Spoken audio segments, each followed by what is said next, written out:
നമ്മുടെ മക്കളെ നമ്മൾ വളർത്തേണ്ടത് ദീനിയായ ചിട്ടയിലാണ്. ചെറുപ്പകാലം മുതലേ അല്ലാഹുവിന്റെ പൊരുത്തത്തിൽ ജീവിക്കാനാണ് അവരെ പഠിപ്പിക്കേണ്ടത്. എങ്ങനെയാണോ ജീവിക്കേണ്ടത് എന്നവർക്ക് കാണിച്ചു കൊടുക്കേണ്ടത് നമ്മളാണ്. നമ്മൾ തന്നെ ഹറാമിന്റെ വഴികൾ അവർക്ക് കാണിച്ചു കൊടുത്താൽ, റബ്ബി ഇഷ്ടപ്പെടാത്ത പൊരുത്തപ്പെടാത്ത വഴികൾ ജീവിതത്തിൽ അവർക്ക് മാർഗനികയായി നമ്മൾ ജീവിച്ച് കാണിച്ചു കൊടുത്താൽ, അവരുടെ ജീവിതത്തിൽ അതിനേക്കാളും മോശമായ പ്രവർത്തനങ്ങൾ ഉണ്ടാകാൻ അത് കാരണമാണ്. നിങ്ങൾ ആലോചിച്ചു നോക്ക്. ഇപ്പൊ എല്ലാവരും ആഘോഷങ്ങളുടെ പേരിൽ മുസ്ലിമീങ്ങളായ ചെറുപ്പക്കാരും ചെറുപ്പക്കാരികളും കാട്ടിക്കൂട്ടിയ പല പ്രവർത്തനങ്ങളെയും സോഷ്യൽ മീഡിയയിലോ അല്ലാതെ ഇങ്ങനെ ആക്ഷേപിച്ചു കൊണ്ടിരിക്കുകയാണ്. ആരെ ആക്ഷേപിക്കുന്നത്? നമ്മുടെ സമുദായത്തിൽപ്പെട്ട ആളുകൾ തന്നെ അവർ ചെയ്യാൻ പാടില്ലായിരുന്നു എന്ന് ചിന്തിക്കുന്ന പല പ്രവർത്തനങ്ങളും അവരെ ജീവിതത്തിൽ ചെയ്തത് കണ്ടിട്ട് ഈമാനുള്ള വിശ്വാസികളും ചിലപ്പോൾ അത്തരം പ്രവർത്തനങ്ങൾക്ക് കൂട്ടുനിന്ന് വരും.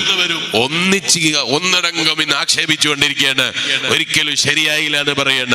എന്താ കാരണം? എവിടുന്നാണ് നമ്മുടെ മക്കൾക്ക് ഇത്തരം പ്രവർത്തനങ്ങൾക്ക് ധൈര്യം ലഭിക്കുന്നത്?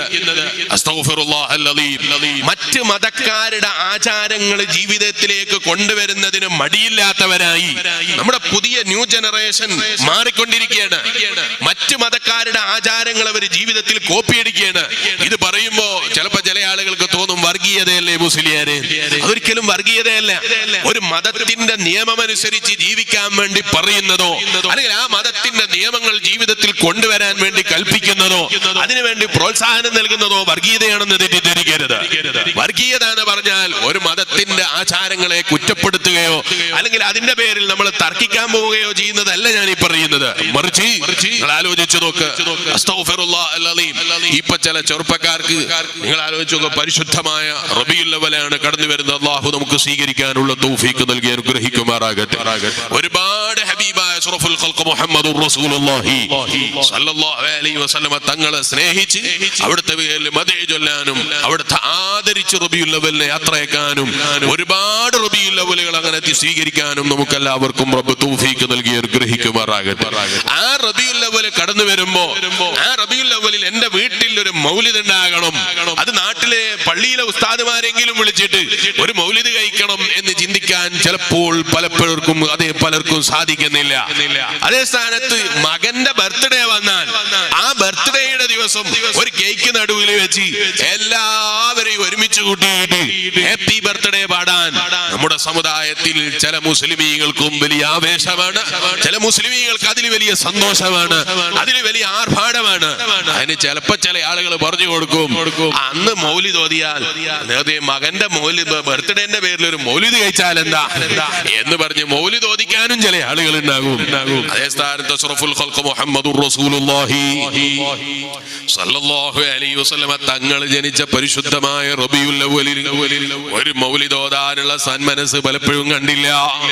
ക്രിസ്ത്യാനികളുടെ ആചാരമായി ഇത്തരം ബർത്ത്ഡേയും ഇത്തരം പ്രവർത്തനങ്ങളും നമ്മുടെ വീട്ടിന്റെ അകത്തളങ്ങളിലേക്ക് നല്ല തൊപ്പി ധരിച്ച ബാപ്പമാരും നല്ല സുന്നത്യമായത്തിന്റെ പ്രവർത്തകന്മാരും മക്കളെ മുന്നിൽ കേക്കും വെച്ചിട്ട് ഹാപ്പി ബർത്ത്ഡേ പാടി പഠിപ്പിച്ചപ്പോ പിന്നെ അപ്പൂപ്പന്താടി തലയുടെയും ശരീരത്തിൽ വെക്കുന്നതിനോ അതുപോലെയുള്ള മറ്റു മതക്കാരന്റെ ആചാരങ്ങളും വേഷവിധാനങ്ങളും ജീവിതത്തിൽ കൊണ്ടുവരുന്നതിനോ മടിയില്ലാത്തവനായി നമ്മളെ മുസ്ലിം സമുദായത്തിലെ ന്യൂ ജനറേഷനിലെ ചില ചെറുപ്പക്കാർ മാറിപ്പോയി. ഇതിന് യഥാർത്ഥത്തിലുള്ള കാരണം എവിടെയാണ്? പല തെറ്റുകളെയും നമ്മൾ ചെറുതായി കണ്ടതാണ്, പല തെറ്റുകളെയും നമ്മൾ ചെറുതായി നിസാരപ്പെടുത്തിയതാണ്. മറ്റു മതക്കാരന്റെ ആചാരങ്ങൾ നമ്മൾ തന്നെ ജീവിതത്തിൽ തുടങ്ങി കാണിച്ചു കൊടുത്തതാണ്. ഇത് കണ്ടപ്പോൾ പിന്നെ ചെറുതേതാണ് വലുതേതാണ് എന്ന് അവർക്ക് ആലോചിക്കാനുള്ള സമയം കിട്ടിയില്ല. ആഘോഷിക്കാൻ എവിടെ വഴി? 2 വർഷം ഈ കൊറോണ ആയിട്ട് ആഘോഷങ്ങൾക്ക് പലപ്പോഴും സമയം കിട്ടിയിട്ടില്ല എന്ന പേരിൽ അതാ ആഘോഷിച്ച് തിമിർത്താടുക. മുസ്ലിം ചെറുപ്പക്കാരികളായ പെൺകുട്ടികളും മുസ്ലിം ചെറുപ്പക്കാരായ നമ്മുടെ സമുദായത്തിലുള്ള ന്യൂ ജനറേഷനായ ചെറുപ്പക്കാരും ഒരു നിലക്കും ഉൾക്കൊള്ളാൻ കഴിയാത്ത പ്രവർത്തനങ്ങൾ അവരെ ജീവിതത്തിൽ അവരെ കൊണ്ടുവരികയാണ്. ഈമാനുള്ള ബഹുമാനമുള്ള വിശ്വാസികളെ, എവിടെന്നാണ് അവർക്ക് ഇതിന് ധൈര്യം കിട്ടിയത്? നമ്മൾ കാണിച്ചു കൊടുത്ത ചില പ്രവർത്തനങ്ങളാണ്. നമ്മൾ ആഘോഷിക്കേണ്ടത് ഏതെങ്കിലും മതക്കാരന്റെ ആചാരങ്ങളിലല്ല, ഏതെങ്കിലും മതക്കാരൻ ചെയ്യുന്ന അവന്റെ ജീവിതത്തിലുള്ള ആചാരങ്ങൾ നോക്കിയിട്ടല്ല നമുക്ക് ആഘോഷിക്കാനുള്ള മാസമാണ് വരുന്നത്. ഹബീബായ അഷ്റഫുൽ ഖൽഖ് മുഹമ്മദുർ റസൂലുള്ളാഹി സ്വല്ലല്ലാഹു അലൈഹി വസല്ലമ തങ്ങൾ ഈ ലോകത്തേക്ക് വന്ന മാസം റബീഉൽ അവ്വൽ. അത് ലോകത്ത് ആഘോഷിക്കാനുള്ള മാസമാണ്, അത് സന്തോഷിക്കാനുള്ള മാസമാണ്, അത് സന്തോഷത്തിനും സമാധാനത്തിനുമുള്ള മാസമാണ്.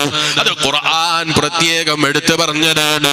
അല്ലാഹു ആ ഹബീബായ നബി സല്ലല്ലാഹു അലൈഹി വസല്ലമ തങ്ങളെ മനസ്സുകൊണ്ട് ഇഷ്ട് വെക്കുന്ന, ഹൃദയം കൊണ്ട് സ്നേഹിക്കുന്ന അവിടുത്തെ യഥാർത്ഥത്തിലുള്ള ആശിഖീങ്ങളുടെ കൂട്ടത്തിൽ അവന്റെ മഹദായ ഫള് നമ്മളെയും റബ്ബ് പെടുത്തി അനുഗ്രഹിക്കട്ടെ.